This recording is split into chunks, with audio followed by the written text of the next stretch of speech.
The greatest fear at the time of death is actually what happens after death. Arjun wanted to run away. Krishna didn't let him run away. The whole pep talk was fight. It's your dharma to fight. Eating, sleeping, mating, and defending are four things that's common amongst animals and humans. There's one thing that's differentiating factor. And so a guru is somebody who's like that, who can be questioned. It's not like dogmatic. So karma is what is governing our life.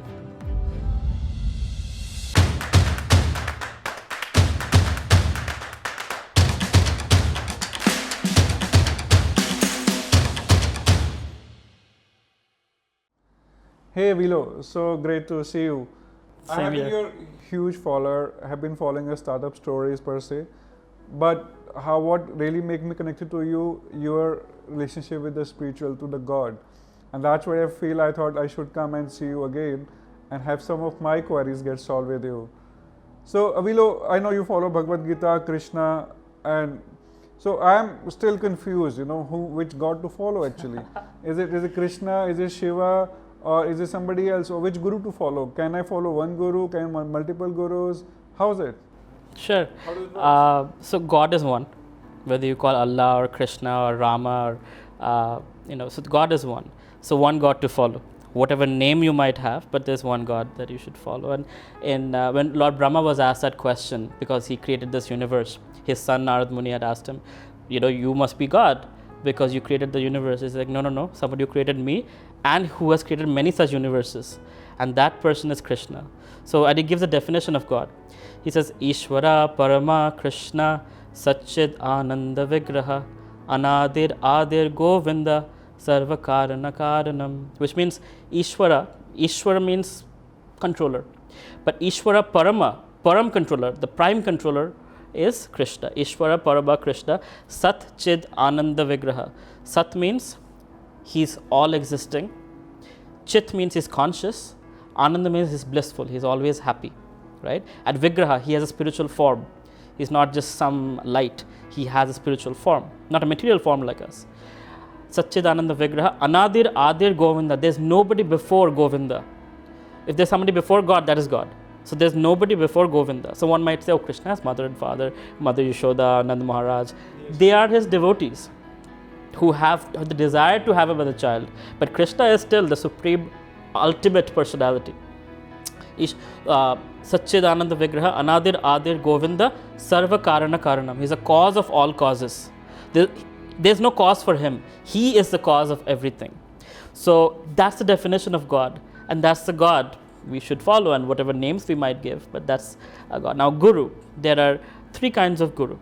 There's Vartana Pratarshak Guru, one who says that's where the road. You go to a restaurant and you ask somebody, hey, where is this restaurant? And you say, it's that way, turn right.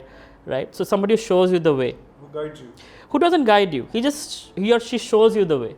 But that there might be God there in the temple or read the Gita. It must be some answers there. They don't know much, but they just point you to a direction. Then comes Shiksha Guru, who guides you, who teaches you, who trains you up in your spiritual knowledge. And then comes Diksha Guru. A Diksha Guru is a personality who has a guru in a chain of something called Sampradaya. Sampradaya means from Krishna, there's an unbroken chain coming down. There are four actually such chains. One is coming from Lord Shiva, one is coming from Lakshmi Devi, one is coming from Lord Brahma, and the other one is from Chatush Kumar. That's four sons of Lord Brahma. So if you're in one of those sampradayas, one of the four sampradayas, you're bona fide, right? And this unbroken chain of Guru Shishya Parampara. So there's Guru, student becomes Guru, has more students generation after generation. So Diksha Guru is one who initiates you or gives you Diksha to be in one of those chains. And such a person has qualified, what the qualification is, should be fully well versed in scriptures. That means any question you ask, they should be able to answer those questions from scriptures, not speculation, not I think or he thinks or she thinks, but from exact verse where in the Vedic scriptures it talks about. He should have control over his mind, his tongue, his belly, and his genitals. That means sex desire under control. We see so many He should be able to control that. All his indris, right? But tongue, belly, genitals. right? We see so many rape cases happening. I just heard Asaraf Bapu's son and himself, all of that. So many like that, because they don't have control and they call themselves guru. They're not gurus. A guru is somebody who's control over his anger, his mind, what he eats, what he speaks, all of that. Right? Tongue means what? Eating. But see, people generally, like say in Asaram also the case, everybody followed as a devotion, right? He talks right. How do one discover? So you feel cheated now, right? After all this. Now, like, I want to follow a guru. How do I identify he's the right person? Sure. You see, the thing about cheated, so those people who followed him, followed with blind devotion or sentimentalism, as we call it.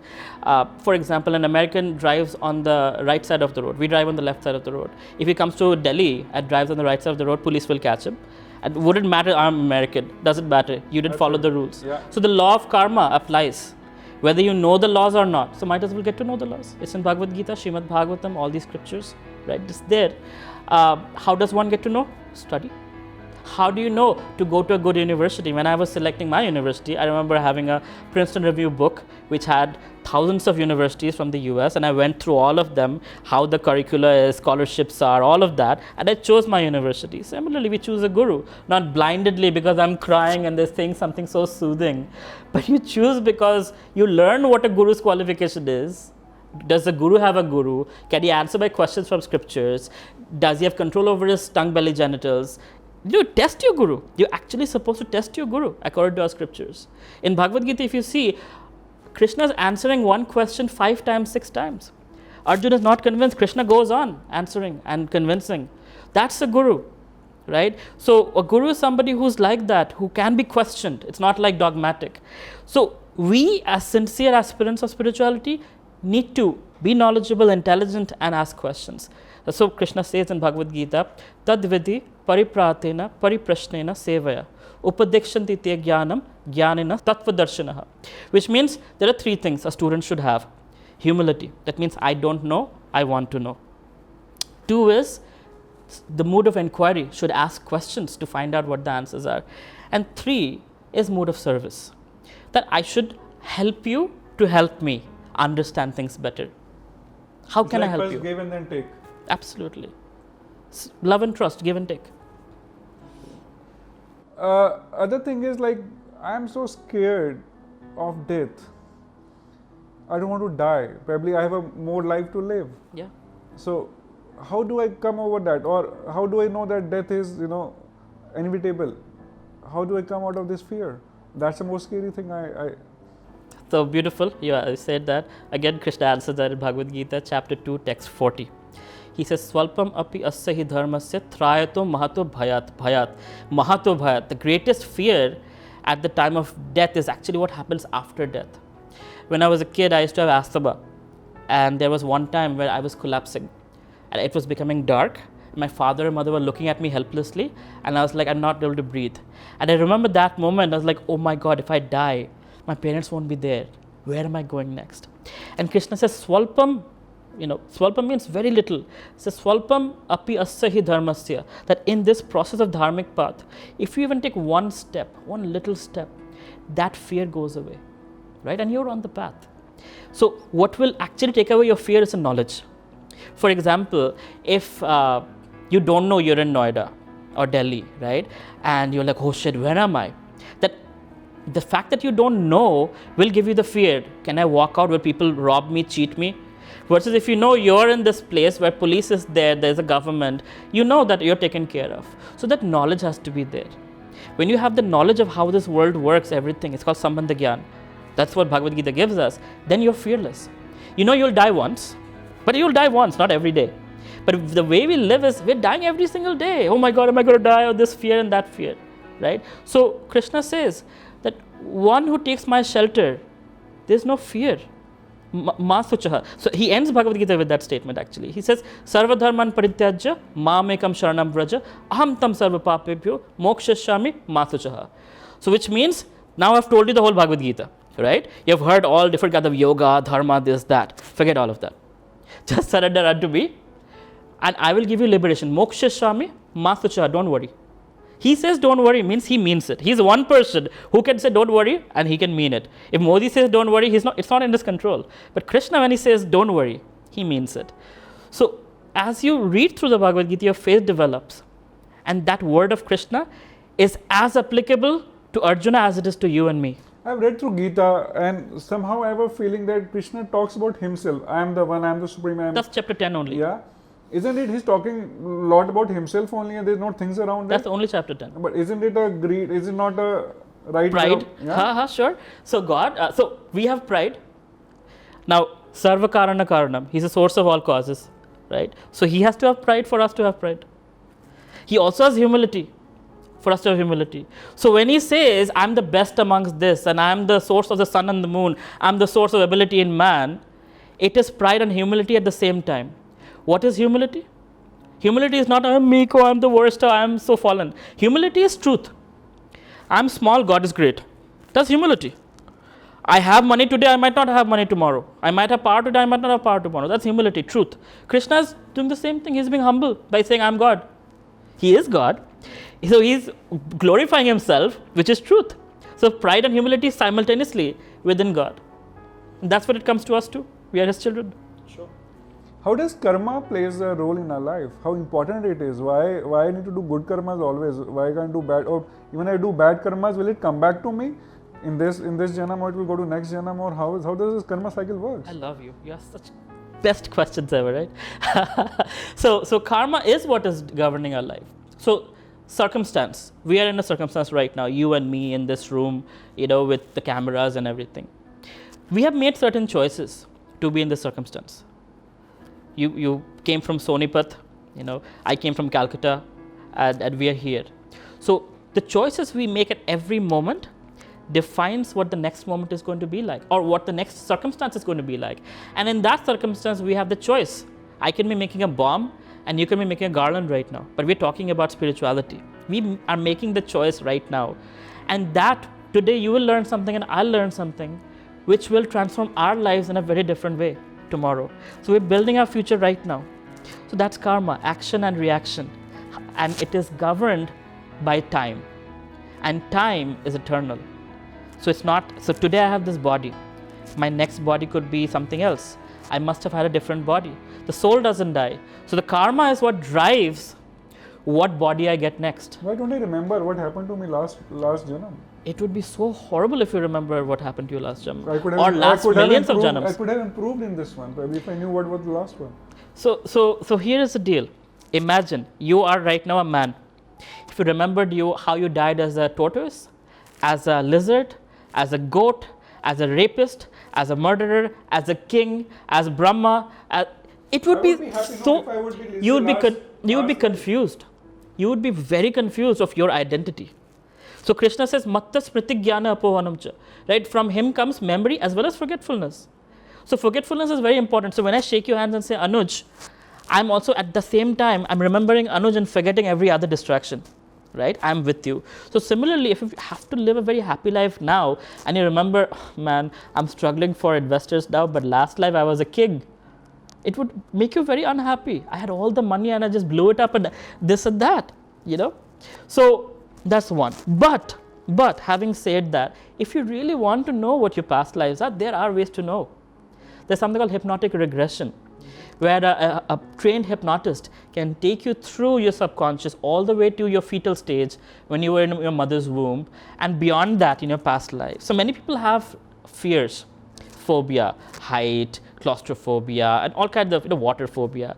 And medical science doesn't know how to take care of those. Psychology don't. Hypnotic regression does, because when they go back to the past life and they see they're drowned and died, that's what they're fearful of. That fear is carrying over from that body to this body, right? They feel satisfied. In fact, Professor Ian Stevenson, he from the United States, I think University of Virginia, he had 2,000 documented cases of children remembering their past life. Not only remembering, he took those children to their past life homes. They identified their picture on the wall. They talked about intimate things. They identified their husband, wife, children, grandchildren, all of that being a little child. And that was 3 generations back. There are 2 more generations. He actually is dead. But that research continues. And today there are hundreds and thousands of such documented cases of people remembering their past lives and finding a connect. So are you saying if I do any bad deeds, that's going to carry with me? Everything carries with you. For my next life also? Yes. That's scary. So Jesus Christ, when he was sitting on a little hill and there was a blind child, and he said, who's responsible for the child's blindness? The child or the parents? And everybody sitting around thought for a little bit. They said, it's the parents. He said, no, it's the child. Now, the child has no, it's a baby, it's like, what's his fault? But he's so small to do anything. Past life. What you did in a past life defines what kind of a life you get, where you're born. So what is life? Why we come on this earth? What are we going to do? Is it just a work and we are struggling to live our lives and just go away? What can be more meaningful way to live it? Beautiful question. So in Hitopadesh it says, eating, sleeping, mating and defending are 4 things that's common amongst animals and humans. There's one thing that's differentiating factor, and that's the ability to ask question. And says, the moment you ask that question, you become a human. Before that, you're a dvipad pashu. You're a 2-legged animal. If you're just eating, sleeping, having sex, and defending yourself. So, that's where the journey begins. So when you ask a question, you try to find the answer.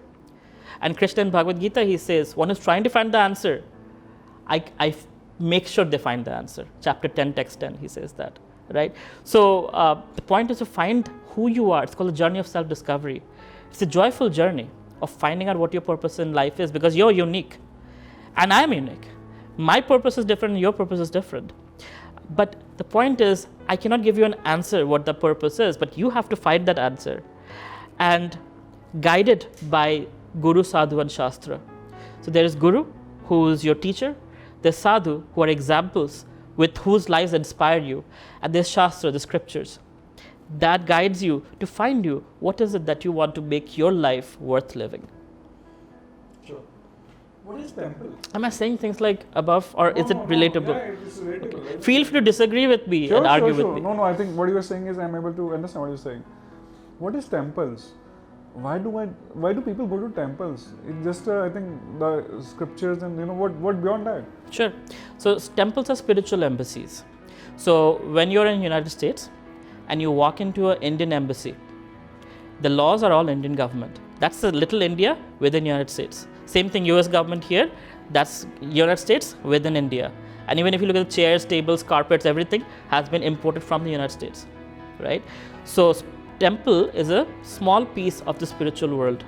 So when you're entering it, the natural laws, although visibly might apply, but what's happening is you're in spiritual presence. And there's everything reminds you of God. And there is potency there that brings out the soul's inner happiness, right? Just like the king would have a palace. Why would the king have the biggest palace? Because that's the ruler of the kingdom. And that person deserves to have a certain place, certain authority. And everybody knows when there's a problem, I go to the king. So similarly, when there's a problem, one knows where to go. That's a temple. But Buddha never believed in temples. Buddha was like, all God is inside me. It's a self-discovery. So how do you defend this logic? So Buddha had a very specific reason why he came. He's, according to our scriptures, he's called a Shaktivesh avatar of God, who had a specific purpose. In Kali Yuga, the scriptures had been very mishandled by the Brahmanas. As a Brahmana, I'm saying that by the Brahmana class, where for power, one has used it for animal sacrifice, for caste system, all of these sati pratha, that things that Hinduism is disregarded for, has been misinterpretation of these brahmanas to serve their own purpose. Buddha came to stop one thing, that's non-violence. Establish non-violence and stop this violence. And for that, he had to reject the Vedas, because those Brahmanas were using Vedas as a way animal sacrifice and all of that. So he said non-violence, right? So Buddha rejected a lot of things to clean up the system, to at least establish, that animals and humans should be treated with respect. You see, we humans are so confused now. Which one to follow? Is it Buddha? Follow the Vedas. Krishna? Which one to follow? Follow the Vedas. So Buddha, one thing he didn't break was a disciplic succession. You see the Lama system that they have, right? So that Guru Shishya Parampara continues in Buddhism and it continues in Hinduism, right? So you can choose either path, but the point is choose a path and stick with it. Choose a path and stick with it. Don't go here, there, that, this. Just like, you won't mix dal with dahi. You eat that separately on separate bowls. You mix it all together. Dahi tastes good by itself. Dal tastes good by itself. But together, they don't taste very good. Which is the right way? Is it Karam Yoga, is it Bhakti Yoga? Which is the right way to follow? So Krishna in Bhagavad Gita, chapter 6, text 47, he says, according to my opinion, Bhakti is the best. So his opinion is the one that matters. He's God. So he says Bhakti is the easiest and the best. So it's kind of like the elevator process and the staircase process. We came to my office, right? Staircase is a little tougher to get through, but you still get to the same destination. Elevator is easier and swifter. So if you go through Karma Yoga, it's like at the bottom of the ladder. Then comes Jnana Yoga. Then comes Ashtanga Yoga. Then comes Bhakti Yoga. So you don't have to go through all of them to go to Bhakti. You can directly jump to Bhakti, right? And it's the easiest. It's your heart. In Kali Yuga, we don't have time. So is it Bhakti is about doing satsangs and chanting Krishnas? That's how Bhakti is? Bhakti in English translated is devotional service. So it's devotion and it's activity. Actions that are devotionally connected, right? So I'm talking to you, right? But I can be doing it in a devotional way. I can be running my business in a devotional way. I can be treating my children, my husband, my wife in a devotional way, right? All of that is Bhakti. Bhakti is not just going to the temple and crying, oh God, save me. Not that. Bhakti is acting in Krishna consciousness, in God consciousness, which Arjun was doing. The whole Bhagavad Gita was spoken so Arjun could fight in Krishna consciousness. He's like, I don't want to fight. I want to kill my relatives. I want to go to the Himalayas and beg. But Krishna, Karishye Vachanam Tava. You said this is Dharma Yudh. I'm fighting for the right reason, for Dharma. I'm fighting for you. And he fought with his heart and soul and they won. Right? So he was fighting in Bhakti. He was killing in Bhakti. So it's not just crying and emotions and this, that. Emotions are there. Heart is there, but action is there. So devotional service. I want to run away probably to Himalayas. Same thought process. I want to probably spend that time with me, with meditating, doing everything. How can I live day to day with my family or my businesses and probably also, spend my energies into talking about or thinking about God or, In Sanskrit, there's a word called Rajarshi. So you can be a king, like you're an entrepreneur. You can be a king. You can be a rishi. You don't have to wear saffron. You don't have to have a dari you have a dari anyway. But I feel good when I have that tilak and comes to the forehead. It sounds very nice. It is nice, but it doesn't have to be so. I don't do that, right? Because I externally don't want to show off what is internally. When you talk to me, you understand that internally what's happening, right? So both can coexist. And that is the beauty of Bhakti. In any other process, you have to give up. Bhakti is include. It's inclusive. Use everything for Krishna. That's Bhakti. So, how to deal with, you want to run away? Read the Bhagavad Gita. Arjun wanted to run away. Krishna didn't let him run away. The whole pep talk was fight. It's your dharma to fight. And he told all different ways why he should fight. He told him, you'll get glory. This is the right thing to do. Even the people you're killing will go to heaven. So many ways, but he's like, fight. That's your dharma. So do your action, but do it for Krishna. When somebody glorifies me, I offer it to Krishna. I'm like, Krishna, I don't have the credit. I know it's not me, it's you. So it goes to you, right? Publicly, do I say it? No. But internally, that's the rishi part. Or externally, that's the Raja part, Raja Rishi. Yeah. It's like when you have external, extramarital affairs. You're thinking about your girlfriend or your mistress the whole time. But in front of your wife, you're like, I am dedicated to you. So it's kind of like that, actually, where your heart and soul is with God, but you do whatever it takes to make a good example. Why do people then they leave? I know a lot of people who have left their businesses, have gone full-time into that, and they say that's the best experience to be there. So there is a time for that. There is a time for that. So according to our scriptures, this first 25 years is student life, brahmacharya life, celibate student. Next 25 years, grihastha.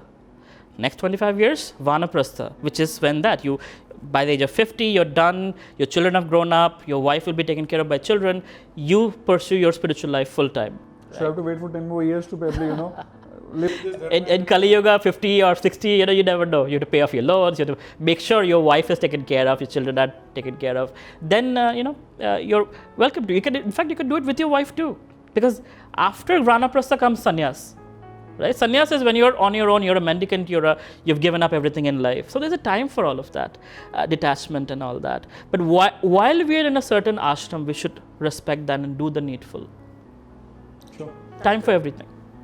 How do I, in this Kali Yuga, now what is the way? What is that immediate, faster way to get close to God? Do I meditate? Should I chant Krishna, or what is it? So in Srimad Bhagavatam, it is said that in Kali Yuga, Kalau Tad Hari Sankirtanat. It says Hari Sankirtan is the easiest and the fastest way to get God consciousness. So chanting the holy name of Krishna. That's why we chant Hare Krishna, Krishna Krishna, Hare Hare, Hare Ram, Ram, Hare Hare. So it's Krishna, Ram name, chanting. The South Indians, they chant Vishnu Sahasranam, 1,000 names of the Lord. So like that, chanting of the holy name. Name is very important.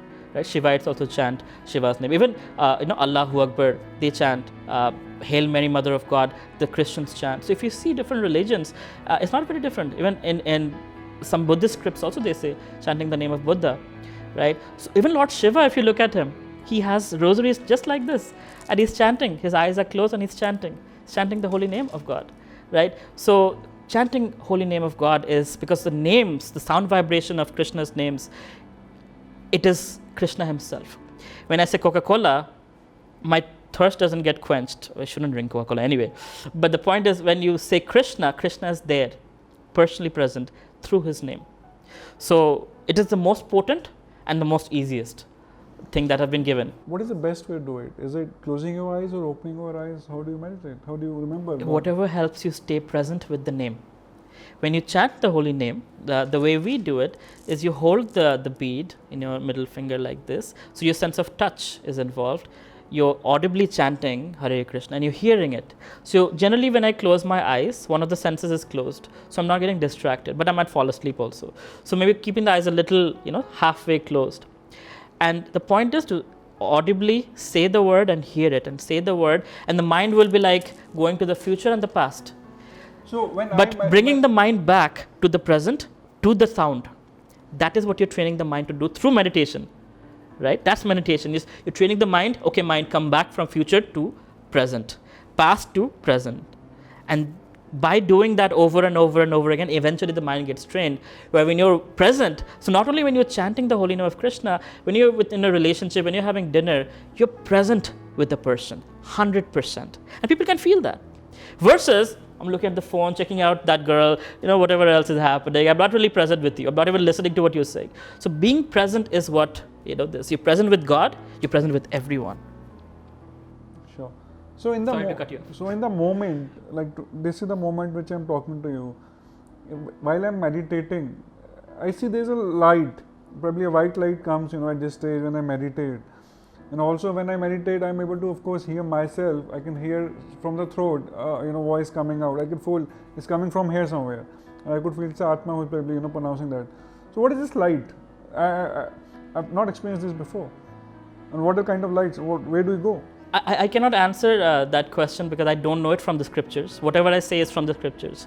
But enjoy it, Whatever it is, it's an indication from God. You're trying to reach God. And he's sending some signals to you, he's encouraging you.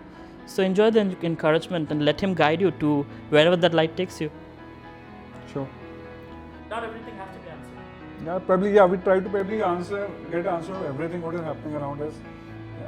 Some things are better to, like a movie. You don't want all the thrills to go away. You want to enjoy the movie. Sure. I think thank you Good. so much. Avelo. Awesome. I could really Thank you, Anuj. learn a lot of things from you. Same here. Thank you so much. Thank you so much.